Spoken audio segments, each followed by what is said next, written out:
When film was used, a TV news team included 4 people. During the 1970s, with video, this figure went down to 3. In early 1980, the advent of the Betacam camera enabled one person alone to record both video and sound. The digital equipment provides an opportunity to produce all combinations. Each television station is free to assign one or many staff members to produce reports. The choice is a matter of editorial policy.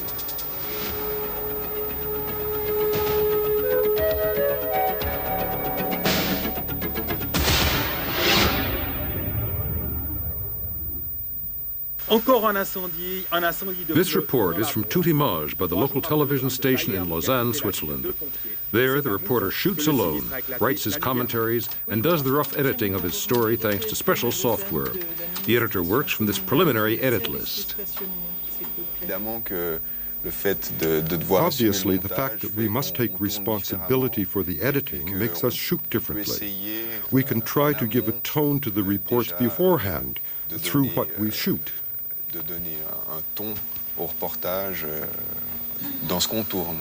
It's clear that it's he who's done the shoot, the reporter-cameraman who's done the shoot, who selects his shots and who discards the shots he considers to be of little interest or only so-so.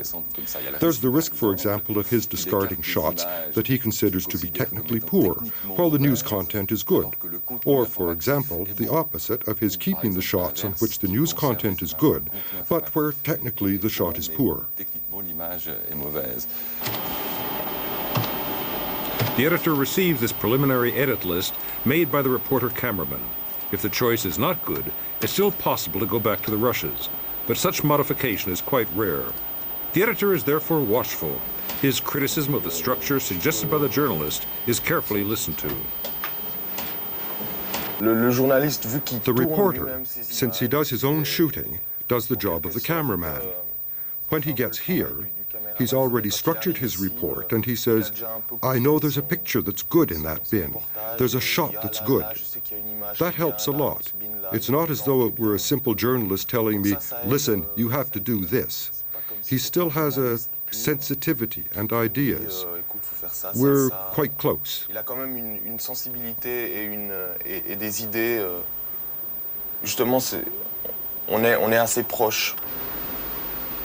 While the journalist may be alone in the field, he has a lot of support at the station.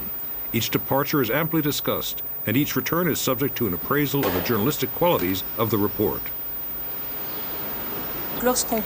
When you go, you wonder about an angle, but an overall angle.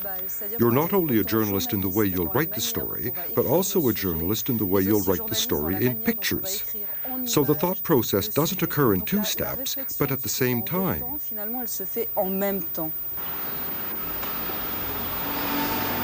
The 5 Vaud region journalists have been producing 6 minutes of news per day since January 1997.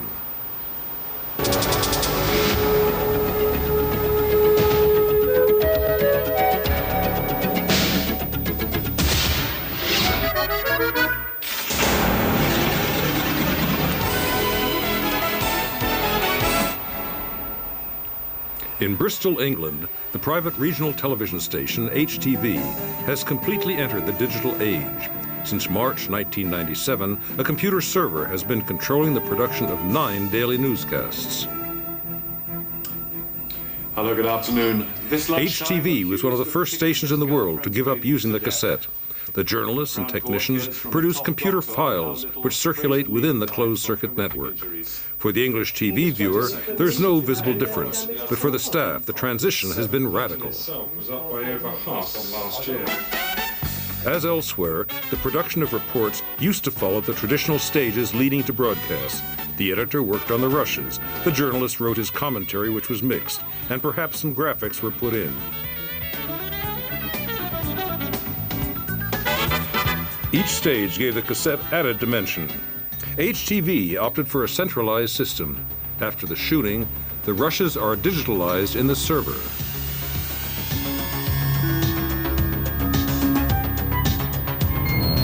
The scripts and sound bites are available to the journalists, anchors, chief editors, graphic artists, and production assistants through the server. All professions are supplied by the server. From there, the duties intersect in the Bristol Newsroom, where jobs have been redefined and all of the partitions have been symbolically knocked down. Back from a shoot, the cameraman gives the Betacam cassette to the journalist, who in turn immediately digitalizes the video and sound. From his office, he views the rushes, does his editing, and writes his commentary. An instrument panel before him allows him to select and mix the sound bites. Success story to match them together. First part. Once the editing is done, the report is sent to the broadcast server in file form. Cassettes have disappeared. Toggle back to your edit style window. You go. Okay, now paste the text back into that. There you go. It's good fun. It's like playing on a computer game, I think, a lot of the time. It's a new concept, the idea that the journalists had to edit their own material. But what it does is it actually helps them when we're out and about. We understand that this shot and that shot may not go together, so we're more conscious about what the editor needs, because obviously we have to do it ourselves. But it's good fun. The relationship with the cameraman, if anything, has actually got worse because of the fact that you're more conscious about the shots that you need, so you tend to direct the cameraman a bit more. And of course, traditionally, they're used to getting on and doing it themselves, so there can be a little bit of friction if you're not careful, but obviously, you work on that relationship. I do think it's a good idea. It's a bit, from another editor's point of view, it's interesting to watch somebody else try and cut a story who is probably thinking more about the words rather than the way pictures do go together. It's not too hard to understand why they're doing it. It's, from their point of view, it's very easy for them because they can actually do exactly what they want to do. But with an editor, you have to explain, right, I want to do this to lead to this. Now, basically, they just do it themselves. It is good because it does mean they have to actually think about what they're doing. It's not just right, I'm just going to do this, you do that, and we'll end up with something at the end of it. They have to think about the whole structure of their package before they go out and shoot. He's a newscast-only editor. He's particularly in charge of the quality of the editing done by HTV's 25 journalists. We're very happy with the quality of the image on screen. I think the digital pictures are very, very fine.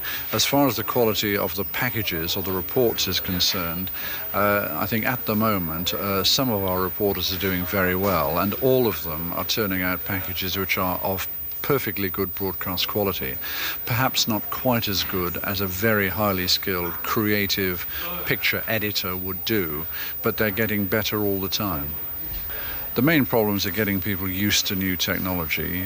They have to have a good understanding of computers, obviously. We have to train them in that. And then we have to train them in basic editing skills. We did that in the old tape editing machinery. We showed journalists how to edit, the grammar of editing, if you like, and then get them onto the machinery and train them. But within 2 or 3 days, all our journalists were able to edit simple packages and put a voice on those packages at the desktop. Okay, thanks a lot. The open layout of the space allows the managerial team to closely follow the shaping of the newscast. But the structure is still fragile. Fear of a computer breakdown creates constant stress. It became the largest company of its kind in the country. When the journalist brings the ultra-directional mic to his mouth, he's alone in front of the server. He must isolate himself from the hectic world surrounding him in order to concentrate on his report. After those few minutes, he knows that all his colleagues will log on to his report, to prepare the intro, to get the news, and perhaps to edit a new version of his report for the next newscast. It's all good news for the shareholders, who'll get a 5.5